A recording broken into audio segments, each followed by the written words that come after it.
तो बहुत बहुत स्वागत है आपका। तस्वीर आपको दिख रही है, स्थितियां अब पूरी तरीके से साफ हो चुकी हैं, लेकिन कुछ अहम बातें जो लियो मेसी ने अपनी प्रेस कॉन्फ्रेंस में कही और इसके साथ साथ जो सारी की सारी बातें, चाहे वो अल खलीफी की आप जो प्रेसिडेंट हैं पीएसजी के, उनके मुख से सुने, चाहे सारी की सारी बातें, बड़ी सारी दिलचस्प बातें सामने निकल कर आई हैं इस प्रेस कॉन्फ्रेंस से। और मेसी ने क्या कुछ कहा है वो भी आपको बताऊंगा। लेकिन कुल मिलाकर जैसा हम आपको लगातार अपडेट दे ही रहे हैं कि अब ये 2 साल के लिए फाइनल हो चुका है, तीसरे साल का एक्सटेंशन लेंगे या नहीं ये मेसी पर डिपेंड करता है। लेकिन उन सबसे पहले आपको ये तो जानना जरूर पड़ेगा कि इस पूरी की पूरी डील के पीछे दरअसल वो कौन सा शख्स है जिसकी बड़ी ज्यादा चर्चा हो रही है। तो सबसे पहले मैं आपको यह बताना चाहता हूं कि इस पूरी की पूरी जो प्रेस कॉन्फ्रेंस हुई, आधे घंटे से ज्यादा की प्रेस कॉन्फ्रेंस थी और दिलचस्प तस्वीरें जो बाद में निकल कर आई। आमतौर पर आप नहीं देखते कि प्रेस कॉन्फ्रेंस में जर्नलिस्ट जो हैं वो मेसी मेसी की हूटिंग करना शुरू कर देते हैं, तो उन्होंने मेसी मेसी इस तरीके से चिल्लाना शुरू कर दिया प्रेस कॉन्फ्रेंस के बाद। और मेसी तो गदगद थे इन सारी चीजों से, क्योंकि बार्सिलोना से निकलकर पेरिस आना और पेरिस में इस तरह का स्वागत होते हुए देखना, चाहे आप सड़कों पर देखिए, कल से ही ऐसा लग रहा है जैसे पेरिस दिवाली मना रहा है और सारा का सारा शहर ठहर चुका है मेसी के अराइवल को लेकर के। तो सबसे पहले प्रेस कॉन्फ्रेंस की बड़ी बातें क्या थी वो आपको बता देता हूं, क्योंकि यह जानना बहुत ज्यादा जरूरी हो जाता है कि इस पूरी की पूरी प्रेस कॉन्फ्रेंस से निकलकर क्या कुछ आया। पहली बात, मैं बहुत खुश हूं, मुझे इस बात का एहसास है कि मैं अब दुनिया के सर्वश्रेष्ठ खिलाड़ियों के साथ खेलूंगा। यह इस बात को लेकर कहा गया है जब उनसे नेमार और एम्बापे के बारे में पूछा गया। मेरा सबसे अहम लक्ष्य एक बार फिर चैंपियंस लीग जीतना है। पीएसजी और बार्सिलोना के बीच चैंपियंस लीग मुकाबला होता है तो जरूर मजा आएगा। और सबसे आखिरी लाइन सबसे ज्यादा दिलचस्प है, ने played a significant role in my arrival. तो यह दरअसल जानना बहुत ज्यादा दिलचस्प हो जाता है कि नेमार को लेकर के जो कुछ उन्होंने कहा वो अपने आप में अब सुर्खियां बटोर रहा है। इसकी एक वजह और है, नेमार ने एक जो तस्वीर साझा की थी वो भी मैं आपको चाहता हूं कि वो भी हम दिखाएं।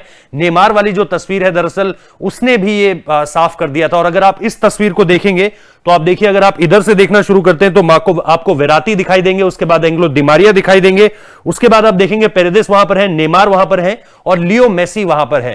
तो ये सारी की सारी चीजें आपको ये बताने के लिए काफी हैं कि इसके जो हिंट्स दिए जा रहे थे वो बहुत पहले से थे। और हमने इसको जब ब्रेक किया था इस स्टोरी को तकरीबन 4 दिन पहले और रात 12 बजे हमने ये स्टोरी आपके साथ शेयर की थी, तो इस तस्वीर की बड़ी चर्चा उस दौरान हो रही थी। तो इस पूरी की पूरी प्रेस कॉन्फ्रेंस के दौरान ही मेसी ने जो 2-3 अहम बातें कही, उसमें एक बात तो यह थी कि बार्सिलोना के खिलाफ अगर मुकाबला होता है तो वो बिल्कुल वेट करेंगे उस चीज का। ऐसा नहीं है कि वो किसी भी तरीके से कमजोर पड़ते हुए नजर आएंगे, क्योंकि 21 साल लंबा सफर हम लगातार आपको बता ही रहे हैं। इसके अलावा एक बात जो और अहम थी वो ये कि इस पूरी की पूरी डील के पीछे, क्योंकि क्या मेसी बार्सिलोना से जब निकलेंगे तो जाएंगे कहां, इस पर बड़े सारे संशय थे, सवाल थे। तो इस सारी की सारी जो डील है ना, इसको कराने में नेमार का बहुत अहम रोल है, ये उन्होंने कहा है। तो इन सारी चीजों के बीच अगर आप 1-2 और बड़ी चीजें निकालने की कोशिश करें तो एम्बापे को लेकर के जो है वो जरूर पूछा गया। और उसके बारे में जिस तरीके से हमने देखा, जो प्रेसिडेंट थे उन्होंने जो कहा वो साफ तौर पर उन्होंने किया कि मैं अभी हर हाल में इस टीम के साथ ही आगे बढ़ना चाहता हूं जो हमारी अभी की टीम है। तो कुल मिलाकर ये साफ हो जाता है कहीं ना कहीं कि अब आपको जो देखने को मिलेगा इस सीजन, उसमें कम से कम आपको एम्बापे तो जाते हुए नजर नहीं आ रहे। अगले सीजन क्या होगा हम में से कोई भी नहीं जानता। कौन जाने कि वो एक फ्री ट्रेड हो जाए रियल मैड्रिड के लिए, या फिर अगले सीजन भी ना जाने दें। इस सीजन की सफलता या असफलता पर निर्भर करेगा कि आगे पीएसजी की तस्वीर क्या होती है। लेकिन फिलहाल इस सीजन से जो समझ आ रहा है वो यही समझ आ रहा है कि भाई आपने दोनारुमा को लिया, आपने हकीमी को लिया, इसके अलावा आप वैनआल्डम को लाए। तो अगर आप हकीमी को देखेंगे इस वक्त, अगर आप पूरा आप बैक की आप जान देखें एक तरीके से किसी भी टीम की, तो उसमें अगर आप हकीमी का नाम जोड़ देते हैं जबरदस्त। दोनारुमा आपको पता है प्लेयर ऑफ द टूर्नामेंट ले गए यूरो में। उसके अलावा अगर आप वैनआल्डम की बात करें तो वो लिवरपूल का एक तरह से कह लीजिए इंजन था वो खिलाड़ी, मतलब जो खींचता था पूरी टीम को।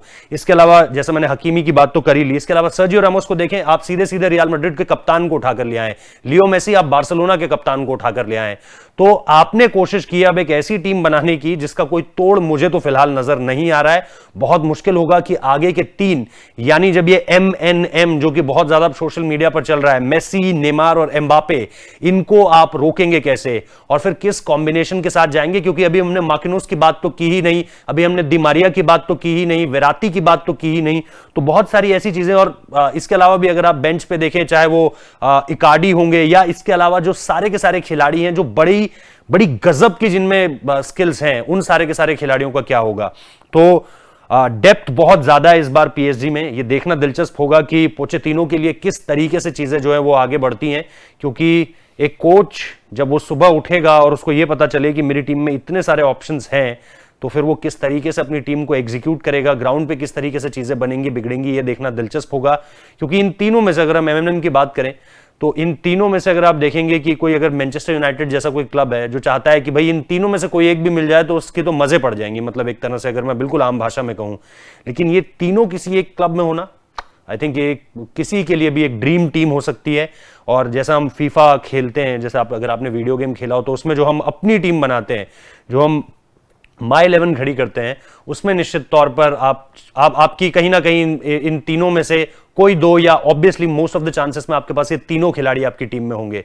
तो फिलहाल यही अपडेट है। और मेसी ने जो प्रेस कॉन्फ्रेंस की उससे बहुत सारी बातें सामने निकल कर आई, लेकिन जैसा मैंने कहा जो सबसे बड़ी बात सामने निकल कर आई है वो है कि मुझे जो यहां तक का मेरा सफर है, अब मैं जब पीएसजी से जुड़ गया हूं उसमें सबसे बड़ा रोल नेमार ने प्ले किया है। इसके अलावा जैसा मैं आपको बता भी रहा था कि इसके अलावा जो उन्होंने कहा कि सर्वश्रेष्ठ खिलाड़ियों के साथ खेलूंगा, ये मेसी ने नेमार और एम्बापे को लेकर के खास तौर पर कहा है। और उन्होंने पूरी टीम को ये कहा है कि एक क्लास खिलाड़ियों के से भरी हुई टीम है। चैंपियंस लीग जीतना उनका अभी भी सबसे बड़ा जो है वो एक तरीके का सपना है, क्योंकि काफी लंबा अरसा हो चुका है अब मेसी को चैंपियंस लीग ना जीते हुए। और इसके अलावा बार्सिलोना के साथ मुकाबले पर भी उन्होंने बात की। तो फिलहाल इस वीडियो में इतना ही, और लगातार मेसी से जुड़े अपडेट्स, या अब तो सीजन शुरू हो रहा है, आपको फुटबॉल की अपडेट्स लगातार यहां पर मिल भी रही हैं, मिलती भी रहेंगी। और हम कोशिश करेंगे कि लगातार वीकेंड पे भी एक शो लाया जाए जो कि आपको पूरे हफ्ते की खबर दे दे फुटबॉल से जुड़ी हुई। तो कोशिश करेंगे कि सोमवार रात को हम एक ऐसा शो लाएं फुटबॉल पे जो कि आपको पूरा वीकली अपडेट दे, लीग में क्या हो रहा है, अदर लीग्स में क्या हो रहा है, ये सारी की सारी चीजें जो है आपको पता चल जाए। तो इसलिए सब्सक्राइब जरूर कर लीजिए, वीडियो अच्छा लगा है तो लाइक कर लीजिए, शेयर कर दीजिए, और अपने सजेशंस आने दीजिए हम तक, जाने कि आप किस तरीके से चाहते हैं कि हम और बेहतर हो। बहुत बहुत शुक्रिया इस वीडियो को देखने के लिए।